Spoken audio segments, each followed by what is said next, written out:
Hey everybody, welcome back to another exciting episode of the Stash Report from Stash Project. Today is December 30th, 2019, and yep, that's right folks, we are here at the end. Well, before I break out into the doors, yes, it is the end of 2019. You've wasted a perfectly good year listening to me ramble on. We didn't do a show before Christmas just because of the holidays, just got busy. I knew there wasn't going to be very much for this week anyway, so I just decided to combine the two. I'm still pretty sure we're somewhere about 3 or 4 episodes more than we've ever done in the past. Let me look at this because I was mumbling about it the other day. This will be the 47th episode of the Stash Report this year, and previous record is 44. So we're, 3 episodes further this year than last year. So yay. I try to like to have 50, because 52 is probably impossible just because of the fact that right now, for example, Japan is on a week-long vacation. Japan is closed. Moose out front, should have told you. Places like 1999, which was Hobby Search, probably are going to come back online along with Hobby Link Japan before the weekend, because that'll give them a chance to ship things out that people have ordered, and orders that are aging out. If you know Hobby Link Japan, you get 60 days of storage over there, and the 60th day your stuff automatically ships. So a lot of aging out will probably take place over that holiday, and they'll have to ship a bunch of stuff out, so they're probably going to come in Thursday or Friday. But the manufacturers themselves are closed until Monday, the 6th, 5th, something like that. I'm not even sure. I really haven't looked 6th, yeah. And so, in all that, there won't probably really be any kit releases in those 2 or 3 days that are open the end of this week. So there was really basically no reason to do a show next week, and there's usually no reason to do a show during Golden Week, which is that last week of May, when again Japan just universally goes on vacation. Sometimes we can get away with a show there because Shizuka happens and all the rest of that stuff. But at any rate, that's why I say 50. It's usually 2 weeks a year where Japan's on vacation, there's nothing going on here. I'm not filming a video for like a 2-minute video. So it was a successful year for us here in terms of, at least showing up on a regular basis, even if we were kind of late here towards the end of the year while we're readjusting once again to changes at work. Haven't quit or anything like that. No job changes. It's just we're adding people at the location that I'm at. Somehow I've now become in charge of that in a weird, non-responsible way. And at any rate, I won't bore you to death with that. So once again, we're fighting with the window of doom here. I keep saying I'll put up the curtain. So my New Year's resolution for 2020 is put the stupid curtain up. I have the thing here with me now on my side of the basement rather than it being on a storage shelf on the other side. So hopefully, possibly on New Year's Eve, or New Year's Day rather, I'll put it up because, well, I'll be off. So might as well enjoy my time off by throwing a couple of screws into a rafter and hanging that curtain up. And then we will have less of this weird thing. I know the camera, I'm talking in the wrong way because I'm used to the camera being on the other side of the computer. I put it on this side trying to keep that to a minimum back there, but it's not really working. But at any rate, promises have been made about that for a while. It's on this side of the basement. I have to look at it. Matter of fact, I can't actually even do one of the last videos of this year as far as the last of the Hobby Link Japan boxes that have shown up because it's now sitting in that box. So I have to put it up just to get to the box. So we have some kit announcements from Aoshima for March, and then we have the releases for the end of this year, which are a couple of just reissues, a couple of modified reissues, a couple of significantly modified reissues, and 2 brand new tools. That is what December usually always brings us in terms of releases. A couple of brand new tools to look forward to building in the new year. So, going into the kit releases, if you will. There are actually a couple of things for February I want to cover real quick. They've added to their slate the 19-inch SSR Professor SP1, SP3, and MS3 wheels, and the 14-inch Mark 1 and Mark 2 bubblegum more Grand Champion style wheels, as well as a reissue of the Liberty Walk, Liberty Work R35 Type 2 version 2. That's the one with the Advan livery in it. So those are a couple of additional toss-ons for February. In March, I gotta be honest here before we go into this. This is a rather blech list to me. I guess maybe when you have a hobby shop worth of model kits in your basement, things aren't very exciting when they reissue things. But pretty much everything here that I'm going to tell you about, we've already had out. These are literally reissues of reissues at this point, and that doesn't, yeah, that doesn't feel very good. I mean, at least what you're saying, oh well, Hasegawa's released, their Honda Civics like 18 times last year. Yeah, but at least they threw some new decals into them. So I mean, yeah, they're the same kits, but at least they build something different. These are legit, just reissues. That's just not a good way to be starting out the first quarter of the year to me. But at any rate, in their new supercar line, because remember there already was a supercar line, now they're redoing it for some reason. The Lamborghini Aventador, regular Aventador, will be added to that, so yay, I guess. Reissue of the 2005 Toyota Crown Athlete 210-214, which this is a 2-in-1 kit for the Crown Athlete. This will let you build either a 2013 or a 2015 Crown Athlete, and they are specifically pushing the pink one that was done for the anniversary of the Crown. I don't believe the kit's going to be molded in pink because that would just be silly, but that's what's probably going to be on the box art. That kit has already been released that way because it's got a regular model card line number at this point, so nothing new there. But if you're, thinking about poking your foot into that series of kits, because of course the first gen, if you will, Crown, as far as the newer chassis ones that started coming out in 2005, that kit just got released. We could build it as like a Crown Royal Crown Athlete from 2003 and a Crown Royal Crown Athlete from 2005, and so this is sort of the other end of the spectrum, the newest ones that they kitted back. Again, the kit came out in 2013 and then it was modified in 2016, I think it was, for the 2015 body. Reissue of the 1978 Nissan Cedric Nissan Gloria Brougham 280e hardtop. Reissue of the 1984 Nissan Skyline R30 2000 Turbo RSX. Reissue of the 1993 Toyota Celsior. That's basically a Lexus LS 400, but it is not a Lexus. It is only a right-hand drive JDM kit. Reissue of the 1999 Nissan Silvia S15 Top Secret. 2017 Subaru WRX STI Ings version, and the 2005 Toyota Alphard Silk Blaze. And those last three are in the tuned model car lineup. Also on here, I forgot, because it's really weird that this is the only thing, the March release for Fujimi, the 17-inch Oz Racing wheels. And that appears to be it. I don't know if Fujimi plans to add more to that later, or not. But as of right now, one set of wheels is the only automotive thing you're getting out of Fujimi in March. So, could we have our Jimneys then? If you're not gonna release any cars, can we have some Jimneys, please? Yes, maybe. Thank you. Oh well. So we have kit releases from pretty much all the major players here, with round two, and then your normal assortment of overseas guys. We have Aoshima, Hasegawa. We have Nunu Hobby, and Tamiya as well. So starting here on the domestic side of things, we get the last two of the scheduled December releases from round two. There was one more. It got bumped to January. The Fire Chief 70 Impala is now officially a January release, so these are the last two December releases. First up, we have this in the AMT boxing. This is the Polar Light Snap-Tight kit of the 1965 Dodge Coronet 500. As we told you guys when we reviewed the information for these kits at the beginning of the month, this is molded in 5 different colors. Count them, 5.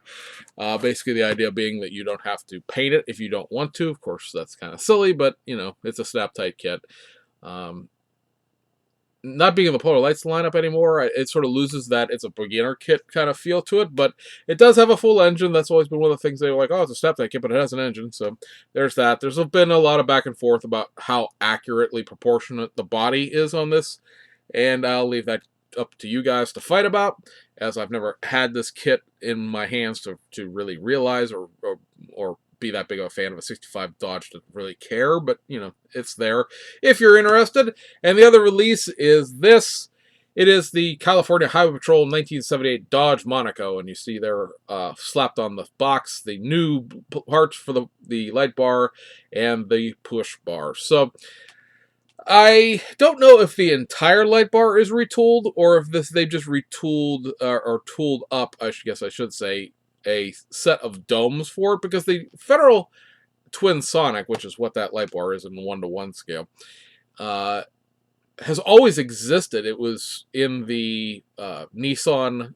or the Datsun monster truck, that weird tow truck monster truck they did back in the 1970s. So that light bar's always existed, but it's always had two red domes, and therefore you couldn't really use it for very much in the terms of police cars unless you built something specifically out of like New York, Rhode Island, or North Dakota, or let's see, what, New Mexico, where red lighting is the color of choice.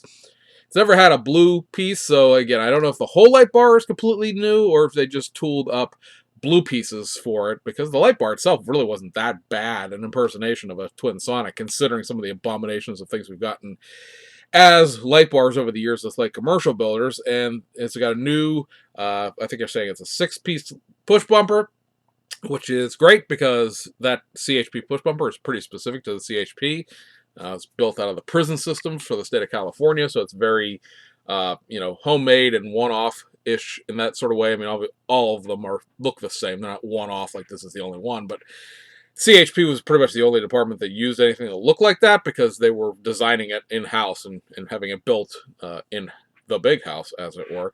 This kit also, let's see, there was something else about this. Oh, yeah, it's got the wheels and center caps, possibly out of the 78 Dodge pickup truck that had those new Dodge wheels tooled up into it.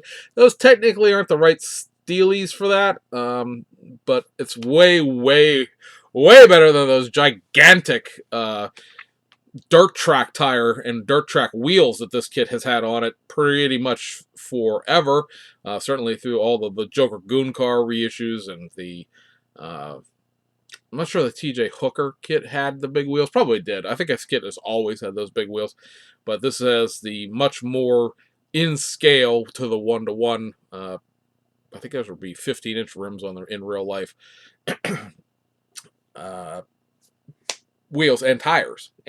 So if you're interested, it is certainly a more viable option than any of the other releases have been in the past in terms of it being an actual kind of almost accurate police car at this point. So that is back out there for you folks if you're interested. So let me take a peek here at the files, see how I want to do this. I guess we'll go to Hasegawa first because they have the least amount of things on here. I take that back. Fujimi first, because they have the least amount of things on here. This Fujimi kits, the last of their December releases, are basically just going to be some reissues of the Suzuki Hustler kit with new colors. So first up, you have the Suzuki Hustler G in the, let's see, what are we officially calling this paint? Here it is, the Moon Violet Pearl. Remember I made a joke at one point in time that they're going to reissue this Hustler in every single color that was on this box art? Yeah. I wasn't even trying to make a joke there, but apparently they thought it was funny. Or maybe I thought it was funny and they didn't think it was a joke. I don't know, but it seems like we're pretty much going to get a release of every color on this box. I think this might be, matter of fact, the last two colors that we needed to have every color on this box. So Suzuki Hustler G is the down market version. It has the steel wheels and the gutter guards on the windows and a forward-facing camera on the dashboard, but those pieces have been in there ever since they started doing Suzuki Hustler Gs, so there's nothing new there.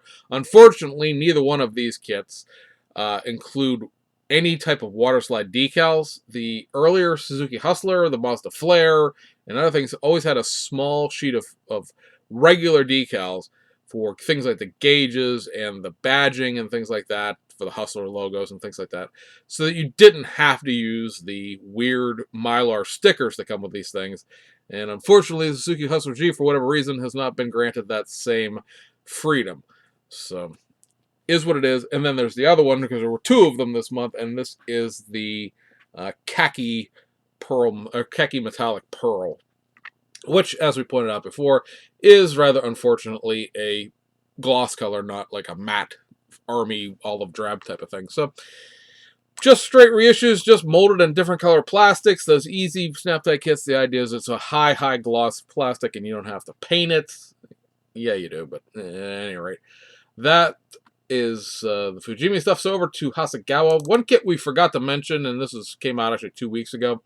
It was on my list of files, but I've completely blanked over it, and so we're going to talk about it now. And that is the release of the Paul Stewart Racing Lola T9050 Formula 3000 car.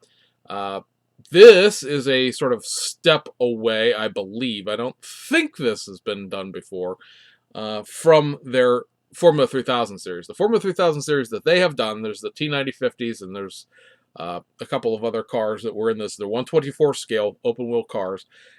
They were all for the Japanese Formula 3000 series. Well, they pretty much run out of Japanese Formula 3000 series kits that they can make. So this is the European Formula 3000 series here for Paul Stewart Racing.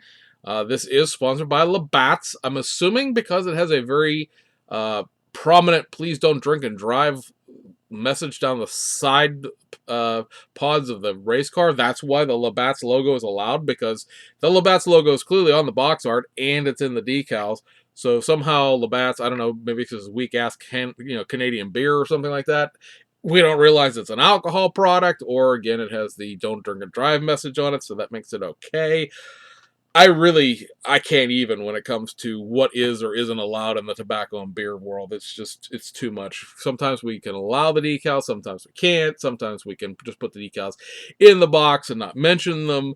Other times we're just going to plaster stuff all over the place. I expect Aries to run out and buy a case of these because, Canada, and we know how much he enjoys his Canadian race cars and Canadian race car drivers. So, otherwise, same T9050. It's always been this car. I don't know if I've jotted down any notes about this or not. No, I didn't, but I seem to recall this car was reasonably successful in terms of being a lesser sort of second-tier team. Had some podiums and things like that, but I don't believe the car was inherently wildly successful. This is not the 1990 Formula 3000 European champion or anything like that. So that kit is out there for you folks who are interested. And then we have this, which is a slightly modified reissue, in the fact that it has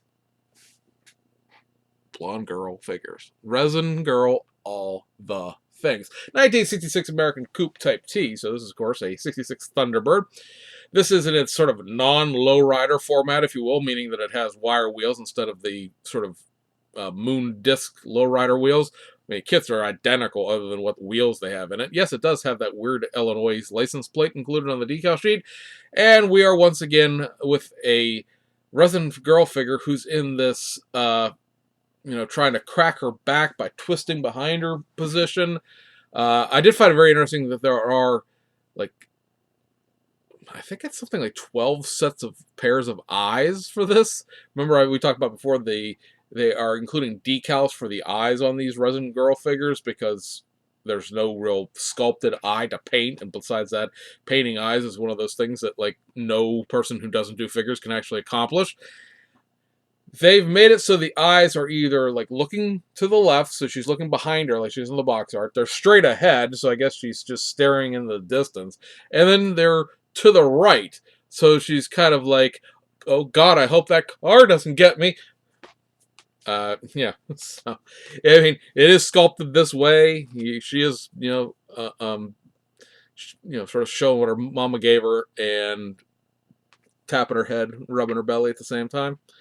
That's the only way you can build her, unless you deconstruct her. And even then, her torso is going to have that sort of twisted sculpt to it. So, at any rate, this was the last of these 66 series kits to get the resin girl put back into it. And again, this is not a low rider this time around, although it's still going to have the same ride height and everything else, just with a different set of wheels. And then last but not least from Hasegawa is this, one of the brand new tools for the month of December. It is the Nissan Bluebird 4-door sedan SSS Altezza Limited U12, early 1987. Many words on the box. Yeah, so basically this is a Nissan Stanza. Of course, it's a JDM one, so it's a Bluebird. The Altezza was a mechanical four-wheel drive system, and this was the first car that it was ever introduced on. Of course, the Altezza four-wheel drive system would go on to power a great number of 80s, 90s Nissan rally cars.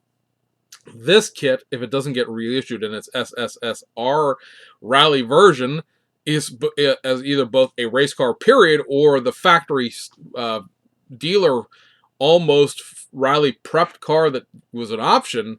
That would be a serious disappointment. Obviously, with it being early in '87, there's obviously probably going to be a late and probably a rally car. There's also a model of it called the SSSX.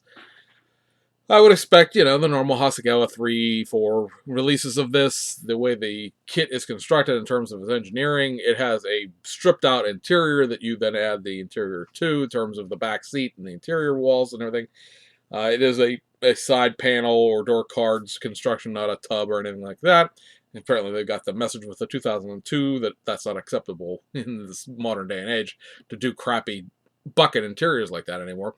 So the last couple of releases have had door cards again, and this is no different. And yeah, I mean overall, I have one on the way, and should be an interesting kit in the sense of just being a rather mundane four door. But the other versions of this are sort of what you're looking for in terms of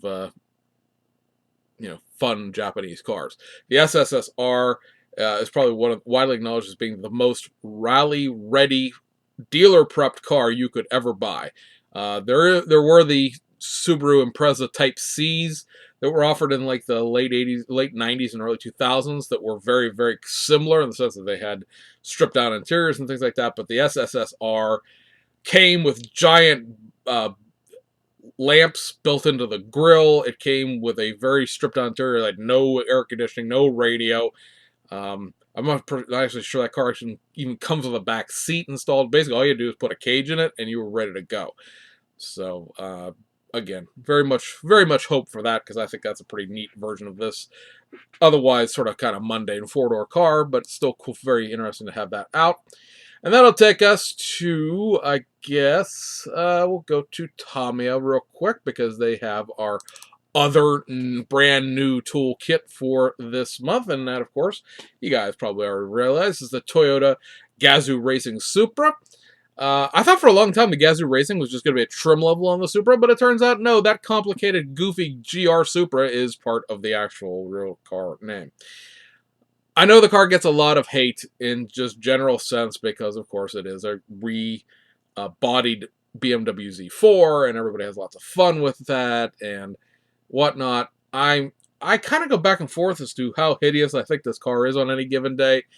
I've told you guys in the past I bought this primarily because, yeah, it's a Tamiya kit, so it'll be fun to build. I mean, it'll be a great build experience, but, beyond that. One thing I've noticed from looking at this kit and seeing the instructions is that these two-part wheels that they've done, where the black part of the spokes on the wheels is a separate piece that you interlock into the chrome wheels, is all fine and well, except for the fact that the entire inside of the wheel barrel, which of course is the part of the wheel that the wheel face fits into, is also supposed to be black. So I don't understand why these weren't done in three pieces, where the barrel could have been a piece, the chrome part would have fit, you could have just have it so it's sleeved on there, and then once you put it in the tire, it wouldn't come back apart again, and then you put the black spoke part in so that you wouldn't have to try to do a weird reverse mask of the wheel to paint the inside of the wheel black. I'm sure most people probably, when they're building, will just skip that part just to keep from having, to try to paint the inside of a chrome wheel. But just keep that in there as something to be aware of. We had talked about when this kit was announced that the headrests and the center console and several other pieces of this kit in the interior were molded separately so that it will allow you to paint them the exterior color of the car for the launch editions. However, what appears to be going on here, after doing some reading of their literature for this kit, is that there is a super duper high level JDM trim that includes red color keyed interior pieces, no matter what color you paint the outside of the car. Because we talked about it in the domestic US version of this, unless you get a launch edition, in which case you get a car that's either white, red, or black, with the outside mirror caps and then the interior being red color keyed. On a red car like this, you get a black mirror caps, but on the white car, you get red ones on the black car, you get red ones, and then the interior has the red trim pieces. That's not what this is supposed to represent. It's supposed to represent this weirdly very high-end Japanese trim level, because if you look at it, all of the European and North American options are just paint the interior black, because that's how the car comes. It's basically a triple black interior where the seats are black, the carpet's black, everything is black. It's all just black. I think the carpet might be like a dark gray, but it's basically black, black, black, black, black, and not very particularly interesting in that in visually sense. So I still think probably gonna build this when I get mine and I build it. Ha! Because that'll be any day now. In a launch edition, I do want to see if Hobby Design or somebody's going to do a PE set for it to sort of address some of the mesh. Although I think the front mesh on this isn't really mesh. I think it's really just fake faux mesh plastic, so this probably isn't needed. But we'll see. We'll see what's offered for it. But I probably will do a launch edition. I need to look and see if there's any badging that's very specific to that needs to be on the car, because it's not included on the decal sheet. But brand new clean sheet model kit there, obviously nothing that's going to be sharing parts with. And I leave it up to you guys to decide whether or not that's something you want to dilly-dally with in terms of, oh, it's a rebadged BMW nonsense. So over to Aoshima now. We have a couple of straight reissues we'll cover first, and they are the reissue of the 2007 Fairlady Z Nismo edition. Their Fairlady Zs are Fairlady Zs in the sense that this is a JDM only car. It is not a 350Z, which is of course how we got them here in the United States. And then you have this, which is the Liberty Walks Hakasuka Works Shakaten Kyoji's Choice, which is a tribute to this famous Japanese Grand Prix race car from the 1960s. Obviously, this is just a factory, a street car that's been made to look kind of like the race car with big over fenders and things like that. And then we go over to the Liberty Walks, Liberty Works, Ken and Mary Works for the Ken and Mary four-door, I love the fact that it's Peto car, for the four-door police car type thing here. So this is basically, again, an old, 80s era motorized Skyline. It's got the big over fenders and the wheels and some parts out of their police car collections and things like that. But otherwise, it's just a fun sort of dedication car there for the folks over at Liberty Walk. And then we have a couple of kits that are going to be pre-paints that were delayed for a couple of months, and they are these let me see, make sure I get the name correct here. The I just rewrote them. I didn't write down the names. That's great. Wait, future me was not prepared for today me.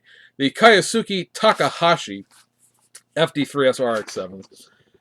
This one here is the sort of the Initial D Volume 1, so this is like the first time this car showed up in the comic. It was the sort of the leader car, one of the hero cars for one of the other driving crews at this point, and it is a pre-paint, so the car is yellow. We talked about this all the time. We will re-emphasize it this time. Aoshima pre-paints, the whole kit's pre-painted. The windows, the interior, the doors, the door cars, the interior, the chassis, that's what I was going for. Everything, it's all painted. It is still attached to the runner, so you do have, address sprue attachment points and things like that, but it's a weekend build kind of thing.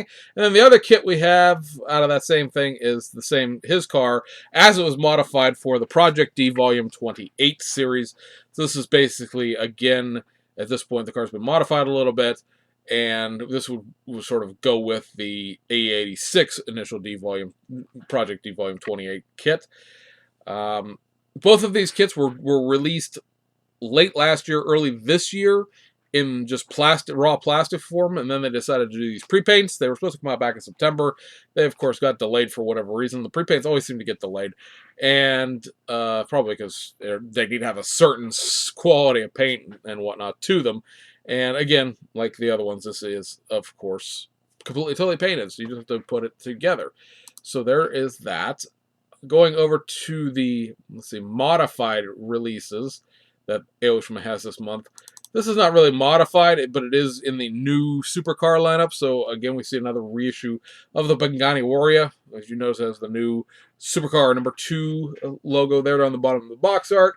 Nothing, as far as I know, has been changed about this kit. It is just a straight reissue, just in the new boxing. And it has a new, the supercar PE set with it, which I'm pretty sure is the same PE set that came with the original one, I think. I have to dig mine out to make sure it's exactly the same, but it is pretty much the same, I think. I seem to think that mine included a little bit more parts than this. But at any rate, it's back out and available so that you can super detail out your Pagani. And then we go to the legitimately modified releases. The least modified would be this. It is the final edition Lancer of Evo 10. This is nominally a 3-in-1 kit. You can build this either a 2007 Evo 10, a 2009 Evo 10, or the final edition 2015 Evo 10.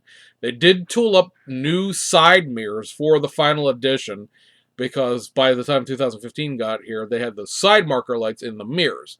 In the version that I have, because I bought one, actually I have 2 of them, I bought one to build as a final edition and one to do as the London police car when Studio 27 was on that police car of the world Jag that they had.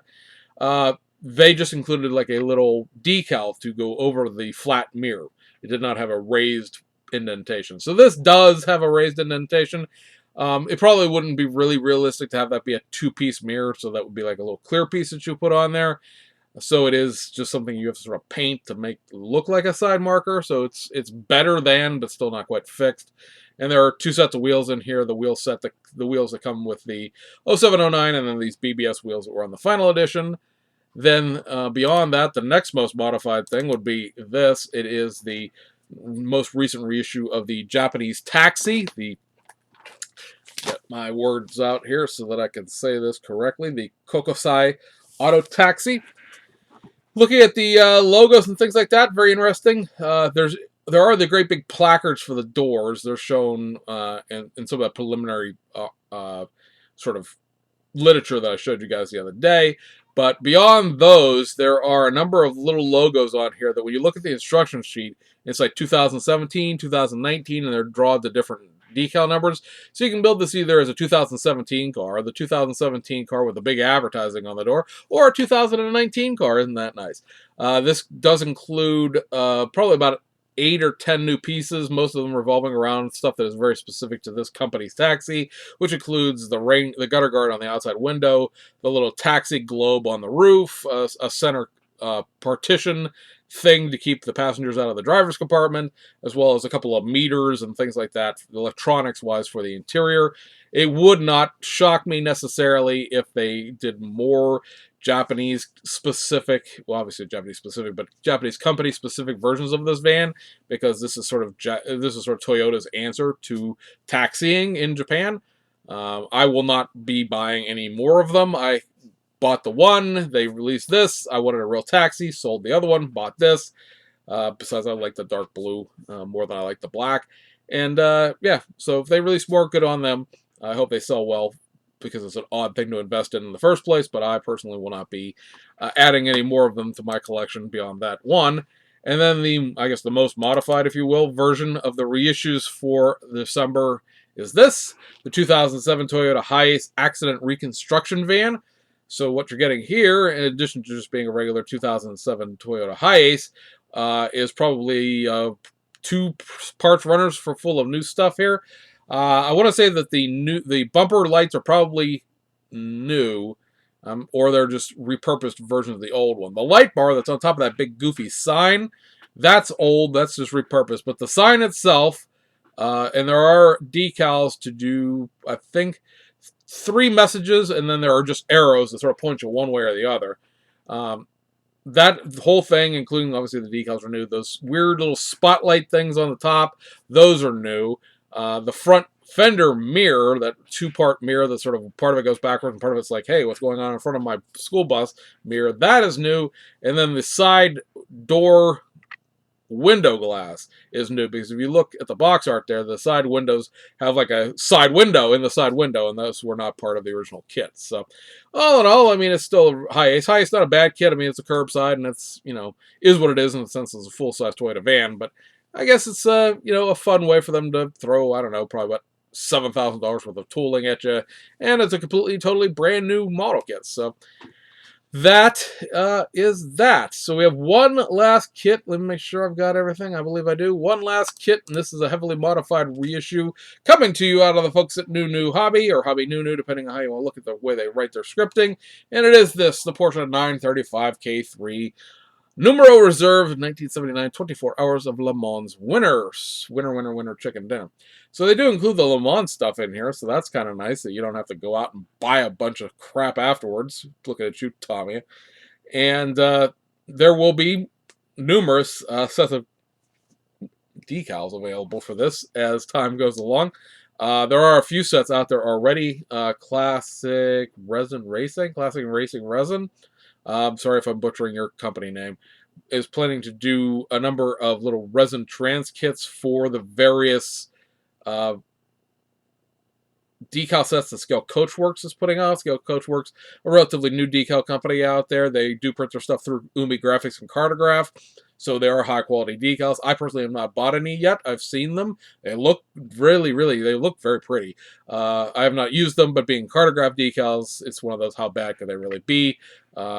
That's one of those questions that then gets into decal breakdown, in the sense of like how the decal is broken apart to fit on the body.